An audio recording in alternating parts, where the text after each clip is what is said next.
नमस्कार। पॉलिटिक्स में आप सबों का स्वागत है। और आज हम पॉलिटिक्स में बात देश की उस पॉलिटिक्स की करने जा रहे हैं जिस पॉलिटिक्स के सहारे अब तेजस्वी भी पीएम पर तंज कसने लगा है। मतलब मोदी पर तेजस्वी भी तंज कसने लगा है। वह ईमानदारी है, कुछ भी कर सकता है। आज बताइए कि कहीं किसी इलाके में कोई मंत्री, कोई संतरी, प्रधानमंत्री, गृह मंत्री दो गाड़ियों से निकलते हुए दिखाई दिए क्या? आज मीडिया में दूर दूर तक कहीं इस तरीके की खबरें दिखाई दे रही है आपको क्या? कुछ तो बात है। वैसे ही तो लोग नहीं कह रहे हैं इनको। तो जरा सुनिए कांग्रेस ने क्या तंज कसा है। और सिर्फ कांग्रेस ही नहीं तंज कसा है, तेजस्वी भी कुछ इसी अंदाज में तंज कसा है। और तंज के सहारे जो उन्होंने कहा है, क्या आप इत्तेफाक नहीं रखते हैं कि भाई तेल की बचत बात हो रही है, गैस की बचत की बात कर रहे हैं और वो सब जनता से उम्मीद करते हैं। तो आज हम भी उम्मीद देख रहे थे कि कहीं मोदी जी निकले हैं क्या, और राहुल विदेश यात्रा पर गया है, तंज कस रहे हैं। भाई आप विदेश यात्रा पर गए क्या या नहीं जाने वाले? विदेश यात्रा रोज जो इतने लोग विदेश जा रहे हैं, क्या सब अपना विदेश यात्रा छोड़ दे, काम काज लोग छोड़ दें, घर में बैठ जाएं? सोना कारोबारी तो कह दिया कि 7% जीडीपी हम ही देते हैं। क्या सब कारीगर को रोड पर बिठा दिया जाए कटोरा लेके? उन सवालों का जवाब जिनके पास है नहीं। हाँ, जब पिछड़ने लगते हैं तो फर्जीवाड़ा की शुरुआत कर देते हैं। जैसे कौन द हिंदू का एगो निकाल दिए अखबार में, देखे हैं ना, द हिंदू का निकाल दिए, बाद में हिंदू खंडन कर दिया कि नहीं नहीं ये हमारे अखबार का क्लिप है ही नहीं। ये स्थिति है कि मतलब अपनी बात को इंदिरा नेहरू से जोड़कर कैसे कमजोर किया जा सके।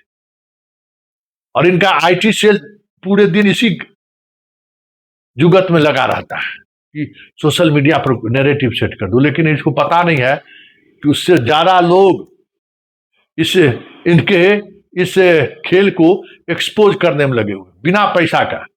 इनका आईटी सेल तो पैसा ले रहा है, इनके आईटी सेल में काम करने वाला तो देश में टेंडर उठा रहा है, इनके आईटी सेल वाले तो मंत्री विधायक बन रहे हैं। लेकिन देश की जनता जो जिसको कोई वास्ता नहीं है इन सब चीजों से, वो सीधे लड़ाई लड़ रहा है मोदी के इस पॉलिटिक्स से, जो नैरेटिव सेट करने की कोशिश इनकी हो रही है। तो जरा सुनिए जयराम रमेश ने किस तरीके से तंज कसा है। और ऊपर से तेजस्वी ने तो आज ये तो मोदी का मोई मोई कर दिए हैं। सुनिए क्या कह रहे हैं। मतलब यही है कि प्रधानमंत्री की नाकामी से ध्यान हटाना चाहिए। इकोनॉमी कोलैप्स हो रहा है, विदेश नीति कोलैप्स हो चुकी है, झटके मिल रहे हैं, अर्थव्यवस्था को झटका मिल रहा है, कूटनीति को झटका मिल रहा है। और ये अभी राहुल जी के फॉरेन ट्रिप के बारे में जानकारी देना चाहते हैं। ये ध्यान हटाने के लिए जानबूझकर कर रहे हैं, बस इसमें कुछ है ही नहीं। और संबित पात्रा मंत्री बनना चाहते हैं, और क्या चले गाड़ी का कम इस्तेमाल करें। कल को बोलेंगे कपड़ा मत पहनिए। भाई प्रधानमंत्री या सरकार की जिम्मेदारी होती है कि समस्याओं का समाधान करना। आप इसलिए प्रधानमंत्री, इसलिए सरकार बनाई जाती है। कोई चीज़ कमी है तो उसको दूर किया जाए। लेकिन इस तरह का अपील जो कर रहे हैं प्रधानमंत्री जी, पहले भी नोटबंदी में किए, क्या फ़ायदा हुआ नोटबंदी का? अब तो जानना चाहते हैं।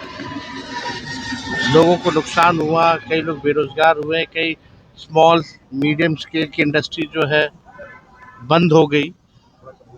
तो इस तरह प्रधानमंत्री जी इसी तरह का काम करते रहेंगे, मुद्दे की बात नहीं करेंगे, समस्याओं का समाधान कैसे करेंगे। यानी उनके पास कोई विजन या कोई रोड मैप नहीं है। लॉकडाउन वाली स्थिति बन रही है क्या भारत में? लॉकडाउन वाली स्थिति बन रही है क्या, जिस तरह का वो संकेत दे रहे हैं सर? अब संकेत दे रहे हैं, करना है तो भाई कर रहे हो। अब सरकार है, कुछ भी कर सकते हैं, तो उस पर हम लोग क्या टिप्पणी करेंगे? क्या डीजल पेट्रोल वाकई में देश में कमी है? अब कमी है तो उसको पूरा कौन करेगा? आप कीजिएगा, हम करेंगे, सरकार जो बैठी वो करेगी ना। सर एक सुन लिए?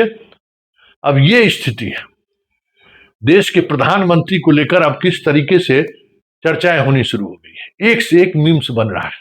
देखिए रहे सोशल मीडिया, एक से एक मीम्स, जो जिसको जैसे हो रहा है ट्रोल कर रहा है। सोना नहीं खरीदिए, गाड़ी पर मत चढ़िए, हाँ ये सिर्फ जनता करिए, राष्ट्र का सवाल है। और आप राष्ट्र के साथ किस तरीके से खिलवाड़ कर रहे हैं, राष्ट्र को किस तरीके से किस हाल में पहुंचा रहे हैं, कहने की बात है। तो ये सारी चीजें कहीं न कहीं संकेत के सहारे ही सही अब लोग सवाल करने लगे हैं। जीत जाइए फिर से, 2029 भी जीत लीजिए, 2045 तक जीतते रहिए, लेकिन देश की जनता समझ रही है कि देश हार रहा है। हर इंस्टीट्यूशन हाथ खड़े किए हुए है, खत्म हो गया इंस्टीट्यूशन सब, ब्यूरोक्रेसी हो, मीडिया हो, जुडिशियरी हो, सबका हाल देख ही रहे हैं। चुनाव आयोग का हाल देख ही रहे हैं, कुछ बचा है? सीबीआई ईडी का हाल देख ही रहे हैं, कुछ बचा है क्या? सारी एजेंसियों का साथ मिल रहा है कि 2000 चुनाव जीतेंगे नहीं तो क्या होगा है? कल पूरे दिन मीडिया क्या दिखाया? देखिए मोदी जी दूगो कार पर सवार हो गए, अमित शाह दूगो कार पर घूम रहे हैं। आज कहीं से कोई वीडियो फुटेज आया है क्या? कहीं किसी मीडिया में ये खबरें चल रही कि हो गया नीट का जो सवालों के घेरे पर आ रहे थे ना, उसको कैसे खबरों के सहारे उसको रोका जा सके। बस एक ही काम है मोदी जी का, खबरों के सहारे उस नैरेटिव को बनाए रखना है जो जनता मूल चीजों को समझ ही नहीं पाए, मूल चीज पर जनता का ध्यान ही नहीं जाए। बस दूगो गाड़ी पर मोदी जी घूम रहे हैं, बाप, दूगो गाड़ी पर घूम रहे हैं, अरे बाप, देश का प्रधानमंत्री हो तो ऐसा हो। एगो सोना कारोबारी से बाइट लेके चलाओ और कह दो बस इतना ही में खुश है। मतलब कैसे मोदी के फैसले को सही ठहराया जाए, इसमें उसका आईटी टीम, पूरा सूचना जनसंपर्क विभाग, उसका मंत्री, संतरी, मुख्यमंत्री, सबका सब संस्थान लग जाता है। वो जज साहब वाला कलम चले क्या? आज जज साहब गए हैं साइकिल से क्या? आज पता किए हैं जज साहब साइकिल से नहीं गए, ठीक ना? हो गया, साइकिल से जाके दिखा दिए, फिर हो गया, बात खत्म है। यहाँ यह इस देश में यही पाखंड है, इसी को पाखंड कहते हैं। सिर्फ जनता को कैसे ठगा जाए, तो बताइए, भोली भाली जनता आप पर भरोसा करता है तो आप जनता को ठग लेते हैं ना। अरे बाबा रे बाबा, क्या कहते हैं, इस जनता को फिर लोग कोई ठगता है जिसके वोट से ही प्रधानमंत्री या मुख्यमंत्री सब लोग हैं। तो कैसे जनता को बेवकूफ बना सकते हैं? अगर ये सीखना है तो मोदी जी से सीखिए। हैं, कल चढ़े दूगो गाड़ी से, आज गाड़ी फुल टाइम एकदम उसी तरीके से। मतलब यही समझते हैं कि जनता बेवकूफ है, उसको टोपी पहना दो और राज करो। यही है मोदी शैली, यही है मोदी की राजनीति। चुनाव भर जो है सो पेट्रोल और डीजल और गैस सब ठीक था, चुनाव खत्म हुआ कि सबका अकाल पड़ने लगा। यही है पॉलिटिक्स, और इसी पॉलिटिक्स के सहारे मोदी लगातार चुनाव जीत रहे हैं। जनता को टोपी पहनाओ, चुनाव जीतो।